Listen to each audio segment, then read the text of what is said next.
Hello friends, welcome back to my channel Payel Ajit story. আজকে রবিবার, ছুটির দিন। এখন বাজে সকাল 10টা। আমার রান্নাবাড়ি কমপ্লিট হয়ে গিয়েছে। আমি এখন থেকে আমার ব্লগটা শুরু করলাম। সকালবেলা সেইভাবে ভিডিও করতে পারিনি, কারণ ব্যস্ত ছিলাম। আজকে অনেক সকাল থেকে একটু ঘর দর পরিষ্কার করতে হচ্ছিল, কারণ অন্যান্য দিন ছুটি থাকে না, মানে সকাল থেকে তাড়াহুড়ো থাকে, তো সেভাবে কাজগুলো করতে পারি না। তো আজকে ছুটির দিন, তো ভাবলাম একটু ঘরগুলো একটু পরিষ্কার করি। দেখো আকাশটা কি সুন্দর।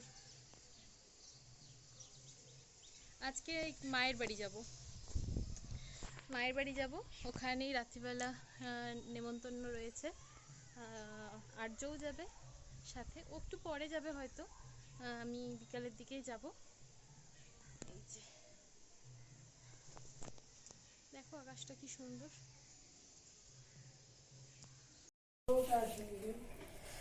বেগুনি হবে, এখানে ব্যাটারটা রেডি করলাম, আর বেগুনগুলো এরকম কেটে রেখেছি, খাওয়ার সময় গরম ভাজবো।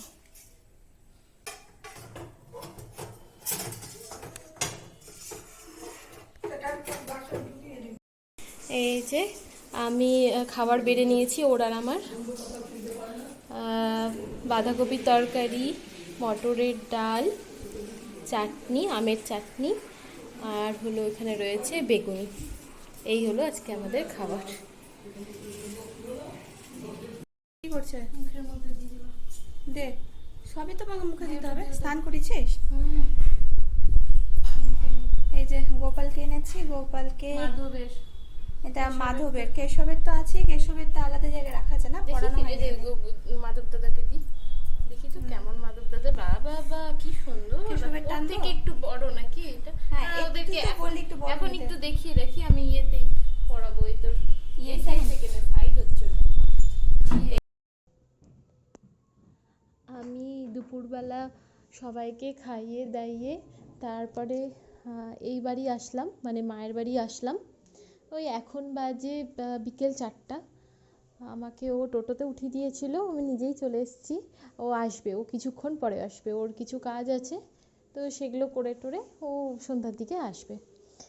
এসেই আগে মাধবকে মালা পরিয়ে বাঁশি নিয়ে দেখে নিলাম যে কেমন লাগছে দেখতে। দোকানটার নাম হচ্ছে মালদাকিনি ম্যানসন। ফেস ওয়াশটা আনা হয়নি, অত টাইম আর পেলাম না। দূর পোবা পায়ে পোবা। আবার অন্যদিন বেরোবো তখন। আর ওটা পাল্টে দিলি, যেটা বালাটা ছিল না বালা পাল্টাই যেটা করবি না সেটা থেকে যাবে। এই যে এইটা কি লালটার উপরে রাখ, তাহলে ভালো বোঝা যাচ্ছে। এদিকে নিয়ে আয়। আর একটা ছিল ক্রিস্টাল দেওয়া, ওটাও ডিজাইনটা খুব সুন্দর, না, এটাই কিন্তু ভালো না লাগছে। ওরা বলছে একটা দোকান, এই দাদাটা বলছে পায়ে পড়ি দে না, আজকে পড়বে না। না, পুজোর সময় পড়াবো ভাবছি। পুজো দে একটু, দেখ না, ও মা, পায়ে তোরা পা একটু বড় হবে মনে হচ্ছে। ডিঙ্ক ডিঙ্ক ডিঙ্ক ঠিকঠাকই হবে না? ভালো, হ্যাঁ ভালো, ঠিক হবে। ছেদে। একটু বড় হয় সুতা দিয়ে। বলছিল এই সুতো দিয়ে যে বেঁধে মা দেবে। পুরুষ কুচকি নিয়ে কে লাভ নেই। খাবার রেডি করছে, এবার খাবে। এটা মনে হয় ও কয়েক বছর আরামসে পড়তে পারবে। ছোট হয়ে যায় তখন কি করবো? হ্যাঁ, তখন চেঞ্জ করে না, চেঞ্জ করবো না, একদার থেকে কেটে বলবো এরকম দানা করে। ও হ্যাঁ, দোকানে গিয়ে পড়লেও ওরা আর ওরে বাবারে। যেটা কিনবি সেটা আর কিন্তু দিবি না, পারলে নতুন একটু করে চাঁদি করে রাখবি। তাই? হ্যাঁ, আমি কেন বলছি, এই যে আমি না, চাঁদি আমি করে একটা দিয়েছি। দেখলাম দোকানে। আজ মায়ের কাছে এসেছি। আজকে সানডে, ছুটির দিন। তো মা আমার জন্য আজকে বানাচ্ছে কাতলা মাছের মাথা দিয়ে পুঁই শাকের ছ্যাঁচড়া। এই যে, আর আছে মুগের ভেজ ডাল, আর তার সাথে হবে মাটন। এখানে হচ্ছে মাটন স্পেশালি আমার জন্য, মা করছে মাটনের আলু।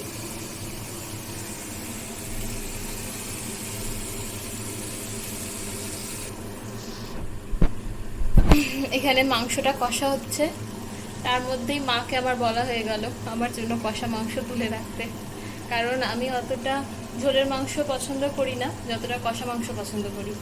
তো মা রান্না করলে আমার জন্য রাখেই তুলে। কালারটা কিন্তু খুব সুন্দর হয়েছে, বোঝা যাচ্ছে কি না, কালারটা ভীষণ সুন্দর এসছে।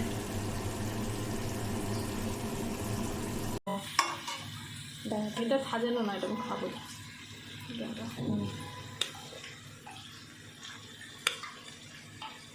বেশি মশলা দেবো না। মা এটা দিল, খা, চল ওই ঘরে নিয়ে চল। চলো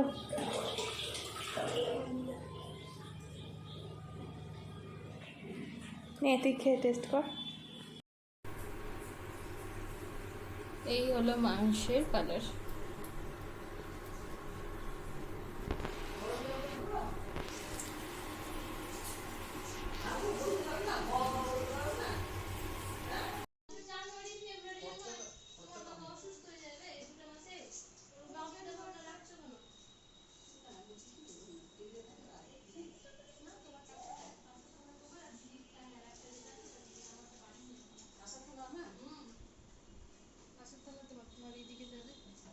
ওহ, মাটনের কালারটা সেই। রাত্রির ডিনারটা আমরা জাস্ট অসাধারণ করলাম। মাটনটা তো খুব সুন্দর হয়েছিল, যার স্বাদ এখনও মুখে লেগে আছে, আর সবগুলো রান্নাই খুব সুন্দর হয়েছিল। কি বললেন যাই বাপি? হোক, এখন বাড়ি ফেরার পালা। আজকের মতো ব্লগটা এখানেই শেষ করছি। কাল তোমাদের জন্য আবার একটি অন্য ব্লগ নিয়ে চলে আসব। আর কালকে তো রাখি বন্ধন, আশা করছি কালকের ব্লগটা আরও সুন্দর হবে। এখান থেকে যাই রাতের হোক, ট্রেন ধরে সবাই নেবো, ভালো থেকো, হাওড়া বালুরঘাট। সুস্থ থেকো। রাত্রি Bye. 11টায় Good night. ট্রেন, সকাল